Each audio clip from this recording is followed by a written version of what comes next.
Noong mga nakaraang panahon kasi, mga nakaraang buwan, may mga kinalkal sila na may picture po si Erica na may kasamang lalaki.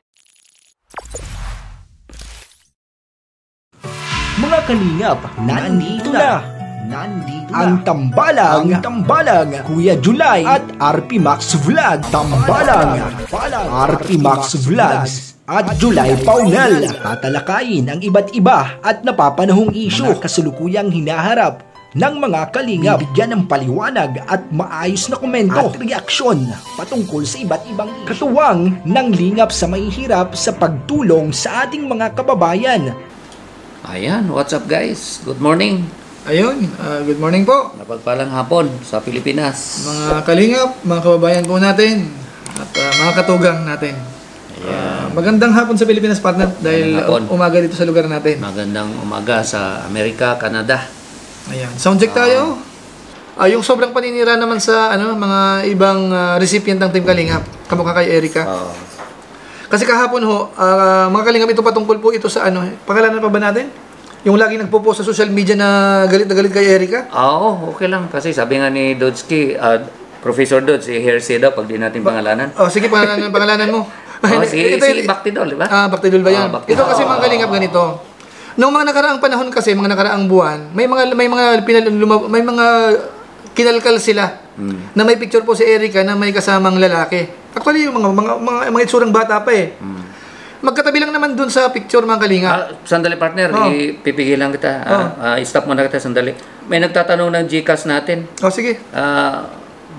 Sa'yo, GCash bakit mo? kaya bakit tatanong niya Tungkol sa, di ba kayong sa reactor ba yan o saan? Hindi, nakapost naman sa reactor. Ewan ko kung anong Pa-message po ma'am, bakit kailangan niyo po ang GCash namin? Sa iyo or sa akin daw? Baka gusto magdagdag kayo kay Erica. Sige, mag-message lang po kayo, madam. Mag-PM lang po kayo, ma'am. Para hindi kayo ma-scam. Masigurado natin na ang pera, kung magtutulong po kayo, makarating sa kinauukulan. Oo, yun nga po. Kasi kung sa mga Facebook lang po, mahirap po.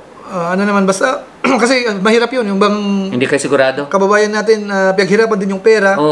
Sa kagustuhang itulong, tapos scam lang ang mapupuntahan. Marami na scam. Ang punto ko mga kalingap ganito, ito kasing hindi ko alam kung grupo rin sila. Kung titingnan nyo po yung kanilang yung mga post nila doon, parang kasiraan naman ni Erica madalas. Tapos nung minsan, may ipinakita po sila na si Erica may katabing lalaki nung mga nakaraang panahon. Magkatabi lang naman po. Tapos kahapon, o nung isang araw, may post na naman, parang dinidilaan na yung pisngi ni Erica nung lalaki. Which is, alam ko po, inedit lang yun, mga kalingap. Ngayon nakapost po yan sa nakapost mismo yan sa kanyang page. Yung ganyan, may screenshot na tayo na nagbigay sa atin. Inedit lang. So, ang ko lang, mga kalingap, ganito, kung sakali mang manunood siya, ito paalala lang, OFW din pa, partner. Kaso nga lang hindi mo maintindihan, para bang galit na galit kay Erica. Matindi. Ang tindi ng galit. Meron pong cyber libel sa na pwede pong ikaso sa ganyan. Si Erica po mabait yan. Pero kapag po yan medyo nainis yan, tapos sinuportahan po yan ng Team Kalingap, baka i-demanda kayo.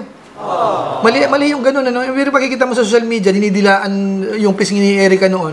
Yung unang picture na nakita ko noon, magkatabi lang naman po yun eh. Hindi ko alam kung kaklase niya or kapatid niya or pinsan niya. Basta may lalaking katabi yun eh. Tapos after ilang panahon, nakita ko dinidilaan na yung ganito niya. So parang bastos na hindi kung na yun, libelous na yun. Actually, alam na po ni Kalingap Rabian, mga kalingap, nag-ausap kami kahapon yung tungkol po sa bagay na yan. Ang kasi ang nangyari sa partner, meron tayong kasamang reactor na nag-reaction doon. So siyempre ma-highlight 'yon. Siyempre nasa thumbnail pa. So siyempre parang kasiraan kay Erica 'yon. Kaya nga pinag-uusapan natin, napalitan yung thumbnail.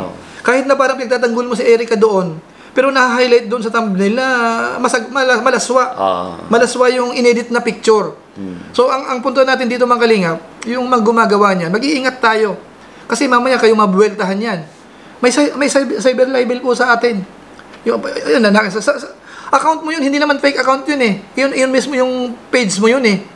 Nandun may caption ka pa doon. Nasasabihin nyo ba ikaw na fake na naman ito? Tapos pinakita mo yung ni Erica. Yung picture. So ingat tayo, ingat ho tayo. Mag ganun siguro, mga kalingap. Matotoo man o sa hindi, yun?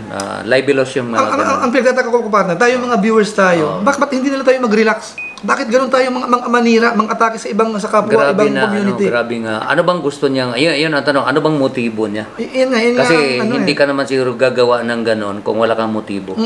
Ano ba? Bakit ba galit na galit ka kay Erica? Bakit ba masyado mo siyang sinisiraan sa mga nainggit ka ba? Yun ang ano doon, anong motibo mo? Nainggit ka ba o meron ka bang galit sa kanya personal? Yun ang tanong doon. Ito, Para bang abot langit yung galit mo? Ito mga kalingap, hindi po ito, ang tinutukoy ho namin, hindi po ito Rochelle fans, ano? Ito po, ito yung grupo na unang nagalit kina Kalingap Edo, sa kina Kuya Bal Santos Matubang, kina Kalingap Rab. Ito yung laging nagpo-post sa kanyang community na kasiraan po sa Team Kalingap. Hindi ho ito Team Rochelle. Ang pagkalam ko dito, partner, ito yung isa sa magulo din sa community ni Migs. Diba? Galing ito doon. Pagkakalam natin ito yung mga nanggugulo sa sa community ni Migs. Nung nakapasok sila dito sa parang kaya nagkaroon ng konting gulo sa Kalingap. Hindi naman siya Kalingap talaga, basher ng Kalingap. Di ba? Basher ng Kalingap ito Hindi naman siya Kalingap. So basher siya at ngayon binabanatan ito si Erica. So sa amin mga Kalingap, paalala lang naman kasi mamaya ganun tayo post tayo ng post ng kung ano-ano. Tapos mamaya maging yung reklamo sa'yo. Dumating ang panahon, makulong ka. Doon tayo magsisisi. Baka gusto niyang ganun talaga. Handa siyang ganun ang gagawin. Huwag tayo kasi masyadong niya, may pamilya siya, wala ba siyang anak? Wala ba siyang mga kapatid na umaasa sa kanya? Saka partner, ang hindi nila naiisip, yung the more na naninira ka sa kapwa sa social media, ang tingin sa'yo ng tao, lalong bumababa. Lalo kang nasisira. Kaya nga panawagan nga natin, panawagan namin, pinapaiwasan po namin yung masyadong bangayan po sa social media. Kaya nga po yung nagko-comment dyan na bakit ang mga reactors, hindi binabanatan si Cypro, hindi binabanatan si ganito.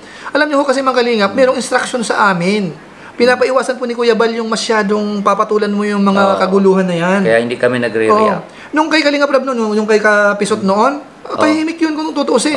Pero nung si Kalingap Rab na nawagan na pwede, ipagtanggol yun naman si Papa. Yung naglabasan po. Naglabasan. Nagsabay-sabay kami mag-live noon. Diba? So, ibig sabihin, sumusunod kami sa mga Kalingap sa kung anong makakabuti. Nakalimang oras kami. Instruction na makakabuti. Sinusunod natin yon. Kasi kung may sarili tayong, sabi ni Kuya Bal na wag niyong papatulan natin, ibig sabihin, hindi tayo sumusunod kay Kuya Bal. Nakuha niyo mga Kalingap. So, wag nating silipin po yung mga reactors na medyo tahimik, na kahit may bumaba. Ang katwiran kasi ni Kuya Bal, mga Kalingap, alamin mo natin, sino bang bumabanat sa kanya? Malaking subscribers ba? Nagpapapansin lang ba? Kung nagpapapansin lang po, wag nating pansinin. Kung 1 milyon, halimbawa ang naninira na kay Kuya Bal, mga respetadong tao na malalaki ang ay sasagot tayo. Doon kami Pero kung kung sisikat lang siya pagka nireaksyonan natin, ay wag na. So masira lang yung channel na. Ito po, sabi ni Mondren Veronica, edited picture, lahat yan. Makapanira lang. Yun na nga. Ito, sabi ni Jill Rose, marami nagawa niyan, negative title at thumbnail pang clickbait. Yun nga, ang problema, ang concern dito ni Kalingap Rab kahapon, nababas si Erica. Kasi nakita mo sa picture, ang ganda-ganda ni Erica, tapos palalabasin mo, ganun ang ginagawa ni Erica noon. May ginagawa so, hindi, pangit yung Kalingap. Parang ganun. Kumbaga, parang hindi, baka mamaya ma-depress naman yung bata. Yung tao. Kawawa naman. Ang ganda-ganda niya, Tapos paparatangan nyo ng ganun. Ayan, nakita nyo yan? Saka recipient po yan ng Kalingap, mga Kalingap. Recipient po yan. Bakit hindi natin suportahan ho? Bakit, kahit nga paano yung tipong nagkakaroon ng hati na gusto namin suportahan lang si ganito, gusto namin, parang hindi kayo masyadong ano doon mga Kalingap. Correct. Kasi pwede naman ho, kasi sa social media po, sa YouTube, siyempre ang revenue po niyan ay nasa views. Hindi naman ho masama na tumulong tayo vlog kay Erica, vlog kay Rachel, vlog kay Reyna. Hindi naman ho masama yun Manonood lang naman po tayo 'Di ba? So, kumbaga, hindi ko lang din po alam Ang nangyayari po kasi dito sa analysis ko kasi partner, yung mga parang tisod kay Kuya Bal, yung naiinis kay Kuya Bal, parang gano'n nangyayari. Nagko-concentrate sila doon sa kabilang ibang grupo. Pero doon sa mga ibang tanggap naman si Kuya Bal, nakikita ko tanggap lahat. Tanggap sina Erica, tanggap sina Rachel, tanggap sina Reyna, lahat pinapanood, sinusuportahan. Pero yung mga galit kay Kuya Bal, galit kay Kalingap Rab, pumipili lang sila. Yan sa analysis ko lang mga Kalingap, sa nakikita ko. Pero ang sa amin talaga, kung po pwede lang, sana magkaisa Ang gandang makita mo na sina Dara, sina Joy, Erica, si Rachel, magkakasama. O kahit isama po sa Reyna paminsan-minsan. Oo. Di ba, ang gandang tingnan po yun? Mga tinulungan ng mga prinsesa nga tawag mo nung iba eh. Totoo. Ang ganda ho nun. Angels. Kalingap Angels, Oo, sabi nga huwag nila. nating ano na, si ganito ganyan, si ganito ganyan. Pangit ho yun. Dati tinutulungan ng Team Kalingap eh. Correct. Ito Ayan. sabi ni Jinky partner. Gusto niya pagkapirahan si Edo at Rina. Kaya galit siya kay Erika. Ay kasi yung dati. Yung dating ano, oo. O kasi founder ito, di ba? Oo. Hindi naka, Hindi natin alam, no? Pero yan po ang comment ni Jinky. Ayun. Tsaka ito bang huli, yung balak nung, hindi ko na naman alam kung kasama sa doon. Yung itatakas si Reyna na dadalhin sa Manila, nung nakaraan, di ba? Yung dinivert ng nanay niya. Hindi pumayag, ano? So, hindi ko alam kung isa rin yun sa sinasama ng loob nila. Hindi ko alam kung involved siya o basta yung grupo na nasa kabila na nakipag-ugnayan doon sa asawa yata ni Tatay Nestor. Ibig sabihin, mga kalingap, hindi ko naman maintindihan. Ang dami naman po pwedeng tulungan, ba't nagsisiksikan sila kay Reyna? Si Reyna naman po, hindi naman po pinapabayaan ni Kalingap Rab eh. At saka kung gusto nila talagang tulungan si Rina, i-coordinate nila kay Kalingap Rab. Wala naman yan ang pinaka-the best. Oo, pinaka-the best. Coordinate nila. Paalam sila, di naman sila tanggihan. Ayan. Para kung gusto nila talagang tulungan. Kumalat na yung lumawak yung topic natin ngayon. Napunta na tayo kay Reyna na ngayon. Baka pag hindi pa tayo magpapaalam dito, baka kung saan pa tayo mapunta, partner?